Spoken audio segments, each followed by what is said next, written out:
പിന്നെ നെടുമങ്ങാട് താമസിക്കുന്നവരെയും പോത്തൻകോട് താമസിക്കുന്നവരെയും ആറ്റിങ്ങൽ താമസിക്കുന്നവരെയും നെയ്യാറ്റിൻകര താമസിക്കുന്നവരെയും തിരുവനന്തപുരത്തേക്ക് കൊണ്ടുവരാൻ പറ്റില്ല, വണ്ടി കയറ്റൂല എന്ന് പറയാൻ കേരള സർക്കാരിന് കഴിയില്ല, ഞങ്ങളുടെ സർക്കാരിന് കഴിയില്ല, അത് ഞങ്ങൾ പറയില്ല. അതുകൊണ്ട് എനിക്ക് വളരെ ക്ലിയറായിട്ട് പറയാം, മേയർ അദ്ദേഹം എന്നോട് സംസാരിക്കുകയോ ഞങ്ങൾക്ക് കത്ത് തരികയും ചെയ്തിട്ടില്ല. വളരെ ഫ്രീ ഹാൻഡായിട്ട് പറയുന്നു, അദ്ദേഹത്തിന് ഉറപ്പ് നൽകുകയാണ്. അദ്ദേഹം ഇത് ഞങ്ങൾക്ക് വേണമെന്ന് എഴുതി തന്നാൽ 24 മണിക്കൂറിനുള്ളിൽ ഈ 113 വണ്ടികളും കോർപ്പറേഷൻ തിരിച്ചു കൊടുത്തേക്കാം. കോർപ്പറേഷൻ അത് കൊണ്ടുപോയി അവർക്ക് ഇഷ്ടമുള്ള സ്ഥലത്തിടാം. ഞങ്ങളുടെ ഡിപ്പോയിൽ നിന്ന് ഇടാൻ ഞങ്ങൾ പകരം 150 വണ്ടികൾ പുറത്തുനിന്ന് കൊണ്ടുവരും. വേറെ ഒന്നുമല്ല, ഈ ഗ്രാമപ്രദേശം പോത്തൻകോട് എന്നുള്ളവർക്ക് കോർപ്പറേഷൻ എന്ന് പറയുന്ന ഒരു ഉദാഹരണം പറയാം. കോർപ്പറേഷൻ വന്ന് നിൽക്കുന്നത് കടക്കൂട്ടത്താണ്. കണിയാപുരത്താണ് ബസ് സ്റ്റോപ്പ് നമുക്ക് സ്റ്റേഷനുള്ളത്. കണിയാപുരത്ത് നല്ല ഓപ്പറേറ്റ് ചെയ്യാൻ പറ്റും. ഈ കോർപ്പറേഷൻ അതിർത്തി കിടക്കുന്ന പോത്തൻകോട് ഭാഗത്തേക്കുള്ള പല പ്രദേശങ്ങളുണ്ട്. ശ്രീകാര്യം ആ ഭാഗത്ത് ഇങ്ങനെ വന്നു കഴിഞ്ഞാൽ പോത്തൻകോടിൻ്റെ ഭാഗമായി ബന്ധപ്പെട്ട് അവിടെ നിന്നുള്ളവർക്ക് യാത്രയുണ്ട് നഗരത്തിലേക്ക്. നെയ്യാറ്റിൻകരയുള്ളവരെ കൊണ്ടുവന്നിട്ട് കരമനയിൽ ഇറക്കി പിന്നെ പാപ്പനംകോട് ഇറക്കി വിട്ടിട്ട് വേറെ വണ്ടി കയറാൻ പറയാൻ പറ്റത്തില്ല. KSRTC സംബന്ധിച്ച് നെയ്യാറ്റിൻകരയിൽ നിന്ന് യാത്രക്കാർ കയറിയിട്ടുണ്ടെങ്കിൽ കൊണ്ടുവരും. പിന്നെ നെയ്യാറ്റിൻകരയ്ക്കും ആറ്റിങ്ങിനൊക്കെ ഓടുന്ന പല വണ്ടികളും ഞങ്ങളുടെ വണ്ടിയാണ്. ഞങ്ങൾക്ക് 50 വണ്ടിയുണ്ട്, ബാറ്ററി വണ്ടി. അതാണ് ഓടുന്നത്. ലോൺ എടുത്ത് ഞങ്ങൾ വാങ്ങിച്ച വണ്ടിയാണ് കിഫ്ബിയിൽ നിന്ന്. ആ വണ്ടികൾ ഓടുന്നുണ്ട്, ആ വണ്ടി ഓടിക്കും. അതിനാരുടെ അനുവാദം ആവശ്യമില്ല. പിന്നെ ഞാൻ പരിശോധിച്ചപ്പോൾ ഈ 113 കിലോമീറ്റർ വണ്ടികളിൽ 3-4 കിലോമീറ്ററാണ് ചില വണ്ടികൾ ഔട്ടറിലേക്ക് പോകുന്നത്. ഈ എഗ്രിമെൻറ്റ് പ്രകാരം ഇതിൻ്റെ GPS പൊസിഷൻ പരിശോധിക്കാനുള്ള ചുമതല ഏൽപ്പിച്ചിരിക്കുന്നത് സ്മാർട്ട് സിറ്റി CEOയ്ക്കാണ്. അവർക്ക് അപ്പോഴപ്പോൾ കിട്ടിക്കൊണ്ടിരിക്കില്ലേ, കണ്ടോളൂ.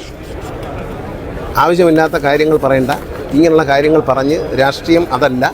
ഞാനൊരു കാര്യം പറയുന്നു, കേരളത്തിലെ ജനങ്ങളെ, തിരുവനന്തപുരത്തെ ജനങ്ങളെ ബുദ്ധിമുട്ടിക്കില്ല. എപ്പോഴാണോ കോർപ്പറേഷന് ഈ സാധനം ഞങ്ങൾ എടുക്കാം എന്ന് പറഞ്ഞൊരു കത്ത് CMDക്ക് കൊടുത്താൽ മതി. 24 ഹവേഴ്സിനുള്ളിൽ അവർ പറയുന്ന സ്ഥലത്ത് ഈ വണ്ടി ഇട്ട് കൊടുക്കും. പകരം 113 വണ്ടിക്ക് പകരം 150 വണ്ടി, അതിലധികം വണ്ടി ഞാൻ സർക്കാരിൻ്റെ ഭാഗത്ത് നിന്ന് ഞങ്ങൾ ഈ കേരളത്തിലെ തിരുവനന്തപുരത്തെ ജനങ്ങൾക്കും യാത്രക്കാർക്കും ഉറപ്പ് നൽകുന്നു. പറഞ്ഞാൽ 24 മണിക്കൂർ പറഞ്ഞാൽ 20 മണിക്കൂറിൽ ഈ 150 വണ്ടിയും സിറ്റിയിലുണ്ടായിരിക്കും, ഓടിയിരിക്കും. അത് സിറ്റിക്ക് പുറത്തുനിന്ന് ഓടിക്കും, നെടുമങ്ങാടെന്ന് ഓടിക്കും. നെടുമങ്ങാടെന്നുള്ളൊരു തിരുവനന്തപുരത്ത് വരണ്ടേ, നെയ്യാറ്റിൻകരയുള്ളൊരു തിരുവനന്തപുരത്ത് വരണ്ടേ, ബാലരാമപുരത്തുള്ളൊരു തിരുവനന്തപുരത്ത് വരണ്ടേ. അപ്പോൾ അങ്ങനെ ഒരു പ്രദേശത്ത് മാത്രം ഓടിക്കുക. എഗ്രിമെൻറ്റിലും പറഞ്ഞിട്ടുണ്ട്, പീക്ക് അവേഴ്സിൽ സിറ്റിക്കകത്ത് മാക്സിമം ഓടിയതിനു ശേഷം സബർബനിലുള്ള യാത്രക്കാരെ കൂടി സിറ്റിയിലേക്ക് കൊണ്ടുവരണം എന്ന് എഗ്രിമെൻറ്റ് പറഞ്ഞിട്ടുണ്ട്. ഇതൊക്കെ അദ്ദേഹത്തെ ആരോ തെറ്റിദ്ധരിപ്പിച്ചാണ്. വായിച്ചു നോക്കുക, പഠിക്കുക, പഠിച്ചിട്ട് മറുപടി പറയുക. ഞാൻ പറഞ്ഞില്ല, എന്നിട്ടും നിർത്തിയില്ലെങ്കിൽ വളരെ സന്തോഷത്തോടുകൂടി വണ്ടി തിരിച്ചു കൊടുക്കാൻ KSRTC തയ്യാറാണ്. CMDക്ക് എന്നെപ്പോലും കാണണ്ട, CMDക്ക് ഒരു കത്ത് കൊടുത്തോളൂ. 24 ഹവേഴ്സിനുള്ളിൽ വണ്ടി നിങ്ങൾ പറയുന്ന സ്ഥലത്ത് പാർക്ക് ചെയ്ത് തരും. ഡ്രൈവർ ഞങ്ങളതാണ്, കണ്ടക്ടർ ഞങ്ങളതാണ്, ടിക്കറ്റ് മെഷീൻ ഞങ്ങളതാണ്, വർക്ക്ഷോപ്പ് ഞങ്ങളതാണ്, എല്ലാം ഞങ്ങളതാണ്. ഞങ്ങൾ വേറെ വണ്ടി ഇറക്കും.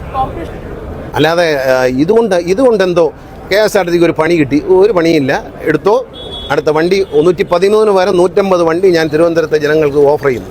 പറഞ്ഞാൽ ചെയ്തിരിക്കും, ഒരു സംശയക്കാര്യത്തിൽ. എടുത്തോളൂ, 113 വണ്ടി 24 മണിക്കൂറിനാണ് തിരിച്ചു തരാം. അവിടെ ഏൽപ്പിച്ചേക്കാം. എവിടെയാണെന്ന് പറയണം. പക്ഷേ ഇവിടെ അങ്ങ് നമ്മുടെ സ്ഥലത്തൊന്നും കൊണ്ടുവരാനൊക്കെ ഞങ്ങളുടെ സ്ഥലത്ത് ഞങ്ങളുടെ വണ്ടി വരും. കാരണം 250 വണ്ടി വരെയല്ലേ. അവർക്ക് പ്രൈവറ്റ് ബസ് ഓടുന്നതൊക്കെ ഓടാൻ കുഴപ്പമില്ല, അതൊന്നും കുഴപ്പമില്ല, അതിലൊന്നും ഒരു വിരോധമില്ല. പക്ഷെ അത് ആവശ്യമില്ലാത്ത കാര്യങ്ങൾ, ഇപ്പം നോർമലി സ്മൂത്തായി പോയിക്കൊണ്ടിരിക്കുന്ന കാര്യങ്ങളെ അലങ്കോലപ്പെടുത്തുന്നത് ഒരു ഭരണ സംവിധാനത്തിൽ, ഡെമോക്രസിയിൽ നല്ലതല്ല എന്ന് മാത്രം ഒരു ജ്യേഷ്ഠ സഹോദരനെ പോലെ ഒരു ഉപദേശം, അത്രയും. അപ്പോൾ നമുക്കൊരു പ്രശ്നമല്ല കേട്ടോ. KSRTC ഇതുകൊണ്ടാണ് ജീവിക്കുന്ന ആരും പ്രചരിപ്പിക്കരുത്. KSRTC ഇതുകൊണ്ടല്ല ജീവിക്കുന്നത്. ശരിയാണ്. Okay, thank you. മറ്റൊന്ന് ബഹുമാനപ്പെട്ട മന്ത്രി പറഞ്ഞു, ഒരു കത്ത് കൊടുത്താൽ 113 ബസ്സും 1 മണിക്കൂറിനുള്ളോ 24 മണിക്കൂറിനുള്ളോ തിരിച്ചാൽ ഞങ്ങൾക്ക് ആ പ്ലാൻ ഇല്ല.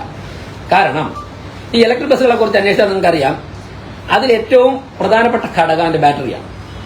ഒരു നിശ്ചിത സമയം കഴിഞ്ഞാൽ അതിന്റെ ബാറ്ററി മാറ്റണം. ഇപ്പൊ എല്ലാ ബസ്സും ബാറ്ററി മാറ്റേണ്ട സമയമായിട്ടുണ്ട്. ബസ് വാങ്ങുന്നതിന്റെ 70% പൈസയും ബാറ്ററിക്കാണ് ആകുന്നത്. ആ ബസ്സിന്റെ നല്ല കാലം മുഴുവൻ ഏകദേശം ഓടിക്കഴിഞ്ഞു. ഇനി ആ 113 ബസ് തിരിച്ചെടുക്കാനായിട്ട് ഞങ്ങൾക്ക് ബസ് തിരിച്ചെടുക്കണമെന്നോ ബസ് ഓടരുതെന്നോ മറ്റുള്ള സ്ഥലങ്ങളിലെ ആൾക്കാർക്ക് യാത്ര ചെയ്യേണ്ടെന്നുള്ള പോയിന്റ് ഒന്നുമില്ല. അങ്ങയുടെ ഗവൺമെന്റിലെ ഗതാഗത മന്ത്രി, അങ്ങയുടെ മുന്നണിയുടെ മേയറും നേതൃത്വം നഗരസഭയുമായിട്ട് ഒപ്പിട്ട കരാർ നടപ്പിലാക്കണം എന്ന് മാത്രം. ഇല്ലെങ്കിൽ വിശ്വാസ്യത പോകില്ലേ? 2 ജനാധിപത്യ സ്ഥാപനങ്ങളും പൊതുമേഖലാ സ്ഥാപനങ്ങളും ഒക്കെ തന്നെ ഒരു 100 പത്രത്തിലാണ് ഒപ്പിട്ടിരിക്കുന്നത്. ഒപ്പിട്ടിരുന്ന കരാർ നടപ്പാക്കാതിരിക്കുമ്പോൾ ജനങ്ങൾക്ക് ഭരണകൂടങ്ങളിലുള്ള വിശ്വാസ്യത നഷ്ടപ്പെടും. ന്യായമായ ആവശ്യമില്ല കോർപ്പറേഷൻ. ഇത് മേയർ ഉന്നയിക്കാതിരുന്നാൽ നാളെ കരാറുകൂടെ ഉണ്ടായിട്ട് മേയർ വന്നതിന് ശേഷം ഇത് ശ്രദ്ധയിൽ പോലും പെടുത്തിയില്ലല്ലോ എന്നൊരു ചോദ്യം കൗൺസിലർമാർ പൊതുസമൂഹം ചോദിച്ചാൽ KSRTC റവന്യൂ ഷെയർ ചെയ്യാൻ തയ്യാറായില്ലെങ്കിലും ഞങ്ങൾക്ക് ഉന്നയിക്കണം.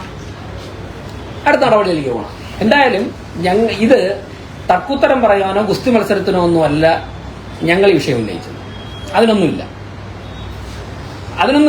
ഇത് ജനങ്ങളുടെ ഇടയിൽ നിന്ന ആവശ്യം ന്യായമായ ആവശ്യമാണെന്ന് ഒരു ചെറിയ ചർച്ചയൊക്കെ നടത്തിയപ്പോൾ തോന്നിയത് ഉന്നയിച്ചു.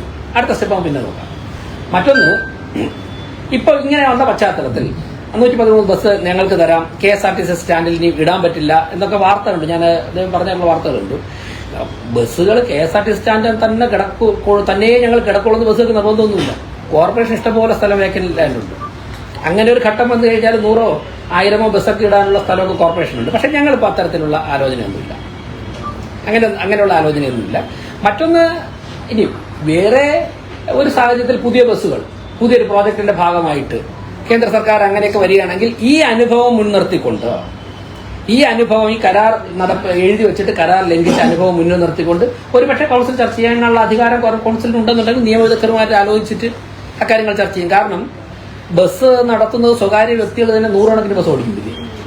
സ്വകാര്യ വ്യക്തികളിന് 1 or 2 ബസ് വാങ്ങിയ വ്യക്തികൾ 100 കണക്കിന് ബസ്സുകൾ ഓടിച്ച് വിജയകരമായി മുന്നോട്ട് പോകുന്ന ഉദാഹരണങ്ങൾ നമ്മുടെ രാജ്യത്തുണ്ട്. അപ്പോൾ സ്വാഭാവികമായിട്ടും പുതിയ ബസ്സൊക്കെ തന്നെ കേന്ദ്ര സർക്കാർ സൗജന്യമായി നാടിന്റെ വികസനത്തിന് വേണ്ടി കൊടുക്കുന്ന ഒരു ഘട്ടം വന്നു കഴിഞ്ഞാൽ ഒരുപക്ഷെ അക്കാര്യങ്ങളൊക്കെ ചർച്ച ചെയ്യേണ്ടതായിട്ട് വരും.